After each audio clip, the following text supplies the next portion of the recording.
তুমি যদি সঁচাই কাৰোবাক ভাল পোৱা তেন্তে এই প্ৰশ্নৰ উত্তৰটো দিব পাৰিবা। তুমি কি তাৰ মেছেজ বাৰে বাৰে পঢ়া নে? তুমি যেতিয়া তাইৰ ওচৰত যোৱা তেতিয়া তোমাৰ লজ্জাবোধ অনুভৱ হয়নে? তাৰ কথা চিন্তা কৰিলে তোমাৰ কি হাৰ্টবিট বাঢ়েনে? তাৰ কথা শুনিলে কি তোমাৰ হাঁহি উঠেনে? তাৰ কাৰণে তুমি কি সকলো কাম কৰিব পাৰিবানে? ঠিক সেই মুহূৰ্তত তোমাক কি তাইলৈ মনত পৰিছেনে? তাইৰ কল্পনাত তুমি ইমানেই বিভূত হৈছা যে তুমি 5 নম্বৰ পেইনটো মিছ কৰি আহিছা। থাকি অহা পেইনটো আকৌ নিবিচাৰিবা।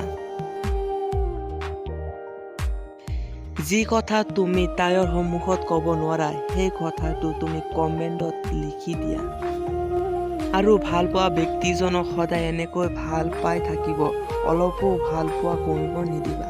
কাৰণ ভাল পোৱা ব্যক্তিজনক হেৰুৱালেহে তাইৰ গুৰুত্ব বুজি পায়। সেইবাবে কৈছোঁ তাইক বুজাৰ চেষ্টা কৰা তাইক হেৰুওৱাৰ আগতে।